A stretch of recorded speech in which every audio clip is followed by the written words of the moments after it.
Jadi aku baru sekali teman-temanku. Oh, hebat Tapi ini. mulai leherku. Kurang ngajar lagi kok. Tidak ada kesempatan lagi. Video amatir berdurasi lebih dari 1 menit ini memperlihatkan seorang anggota polisi mencekik dan memukul seorang ibu di sebuah kolong rumah di Desa Waito, Kecamatan Lanrisang, Kabupaten Pinrang, Sulawesi Selatan. Videonya pun viral di media sosial. Diketahui, polisi tersebut berinisial Aibda S yang bertugas di Polres Pinrang. Permasalahan terjadi ada kesalahpahaman.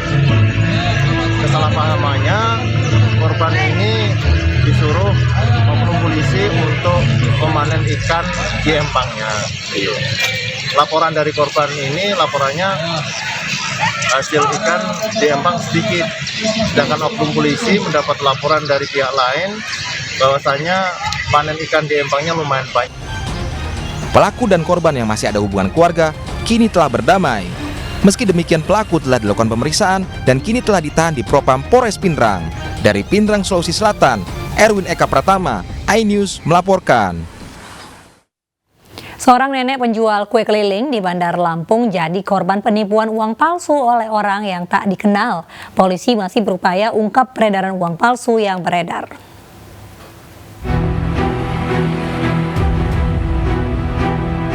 Nenek Mariani yang berusia 70 tahun penjual kue keliling di Bandar Lampung menjadi korban penipuan uang palsu dengan pecahan Rp100.000 pada Jumat siang lalu.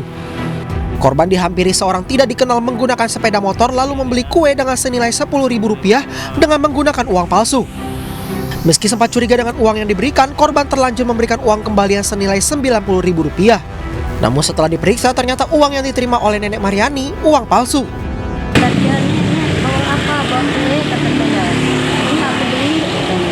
Hakilah di 100.000. Setelah kasih 100.000 itu, ya langsung kayak gini-giniin dulu. Kata Pak, ini asli bah bukan? Asli lah, kata masa saya mau bohong, katanya tahu. Hingga saat ini polisi masih mengungkap peredaran uang palsu yang kian marak di kota Bandar Lampung. Dari Bandar Lampung, Andres Afandi, iNews melaporkan. Seorang siswi SMP diperkosa di kawasan hutan Kota Cilincing, Jakarta. Ironisnya, pelaku dan korban sama-sama masih di bawah umur.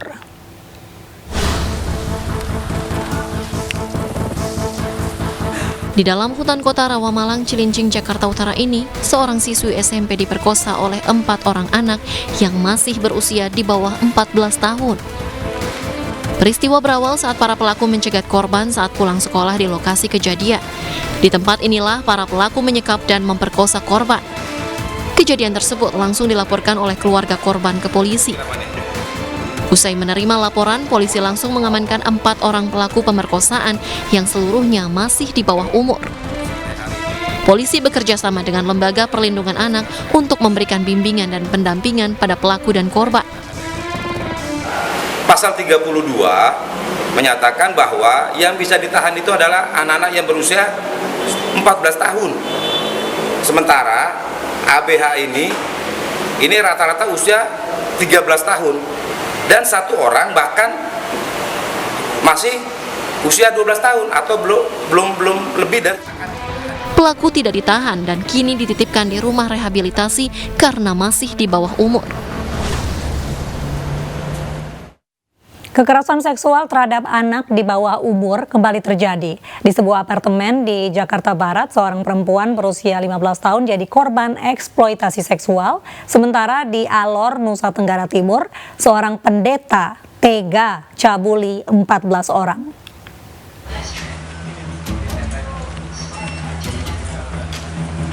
Seorang remaja perempuan berusia 15 tahun menjadi korban eksploitasi seksual oleh seorang perempuan berinisial IMT di sebuah apartemen di daerah Jakarta Barat. Peristiwa ini terjadi pada Januari 2021 saat itu korban diajak temannya pergi ke sebuah apartemen dan dijadikan pekerja seks komersial oleh pelaku. Korban dipaksa harus menghasilkan uang sebesar Rp1.000.000 per harinya. Dari pengakuan kuasa hukum korban, Zakir Rashidin mengatakan ada banyak kamar yang disewa oleh pelaku di beberapa apartemen di daerah Pluit dan Cengkareng, Jakarta Barat. Kerja di situ, diiming-imingi akan dipercantik, diberikan uang dan segala macam. Yang namanya anak ya Pak ya, namanya anak ya diiming-imingi seperti itu, ya dia akhirnya mengikuti begitu kan, menetap di situ. Tapi ternyata pekerjaan yang diberikan itu bukan pekerjaan yang benar, justru dijual, kurang lebih seperti itu. Sementara di Alor, Nusa Tenggara Timur, sebanyak 14 orang menjadi korban pemerkosaan oleh oknum calon pendeta berinisial SAS. Sebagian korban bahkan ada yang masih di bawah umur. Mereka baru berani melapor setelah adanya laporan korban lainnya. Pelaku SAS sebelumnya bertugas sebagai vikaris pada salah satu gereja di Alor Timur Laut, NTT. Dari pengakuan para korban, aksi bejat pelaku dilakukan pada kurun waktu Mei 2021 hingga Maret 2022. Modusnya bervariasi, mulai dari merayu hingga mengancam akan menyebarkan video mesum dengan korban. Modusnya macam-macam, ada yang melalui tipu daya, bujuk rayu, ada juga diancam misalnya akan dikirimkan, disebarkan gambar-gambar, foto, video yang bersangkutan di media sosial. Kemudian bujuk rayu, korban dijanjikan akan disekolahkan menjadi pendeta. Begitu yang akhirnya dijadikan modus oleh pelaku untuk menyetubuhi para. Selain dijerat pasal pencabulan dan pemerkosaan, pelaku juga akan dijerat dengan Undang-Undang ITE terkait penyebaran konten pornografi. Bocah perempuan berusia 12 tahun di Medan, Sumatera Utara jadi korban pemerkosaan selama bertahun-tahun oleh keluarga dan orang-orang terdekatnya. Korban juga dijual ke pria hidung belang oleh keluarganya hingga terjangkit HIV.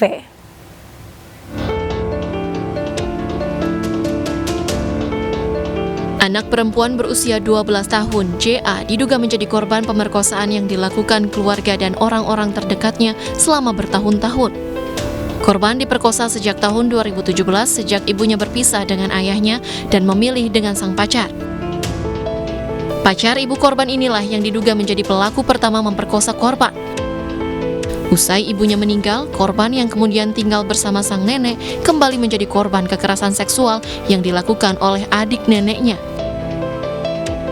Derita korban tak berakhir sampai di sini, karena setelah tinggal bersama keluarganya yang lain, korban justru dijual ke pria hidung belang dan kembali menjadi korban kekerasan seksual. Kasus yang menimpa JA telah dilaporkan ke Polrestabes Medan dan kini masih dalam penyelidikan. Pelaporan dari korban sudah kami terima. Proses saat ini sedang berjalan. Terhadap korban sudah kami visum. Saat ini proses penyelidikan sedang berjalan, termasuk juga diantaranya pemeriksaan para saksi. Mudah-mudahan dapat segera kami tuntaskan. Kami juga mohon dukungan dari masyarakat untuk dapat memberikan informasi sebanyak-banyaknya apabila mengetahui kaitannya dengan kejadian yang sedang terjadi. Akibat pemerkosaan berulang dan pelecehan seksual yang dialaminya, korban kini dinyatakan positif HIV. Sakit awalnya yaitu sakit perut, pada perutnya yang tidak kunjung sembuh. Jadi saya pertama kali saya bawa ke rumah sakit Karo dulu, cek BA, ternyata hasilnya semua itu bagus. Jadi saya bingung, apa yang saya mau lakukan lagi untuk Jasmine karena sakitnya nggak kunjung sembuh gitu. Jadi saya bawa ke dokter Mitra Medika, rumah sakit Mitra Medika, saya buat pengecekan sampai cek yang terakhir adalah endoskopi. Pengesahan Undang-Undang Tindak Pidana Kekerasan Seksual pada bulan April lalu nyatanya tak serta-merta membuat kasus kekerasan seksual menurun. Padahal dengan lahirnya UU TPKS, pidana untuk kekerasan seksual pada anak mestinya makin tajam. Namun sepertinya masih butuh waktu agar penegakan hukum terhadap pelaku kekerasan seksual bisa memihak pada korban dan memberikan efek jerak kepada pelaku.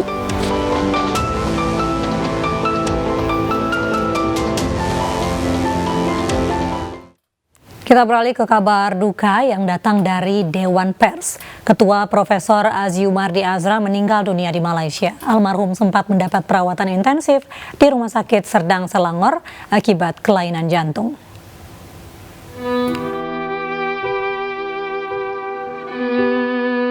Cendekiawan Indonesia yang juga Ketua Dewan Pers tutup usia pukul 12.30 waktu Malaysia. Almarhum sebelumnya mendapat perawatan intensif di Rumah Sakit Serdang sejak 16 September lalu akibat kelainan pada jantung. Meninggalnya Profesor Aziumardi Azra menjadi trending Twitter hari ini. Sejumlah tokoh dan pejabat publik pun mengungkapkan bela sungkawa atas berpulangnya Aziumardi.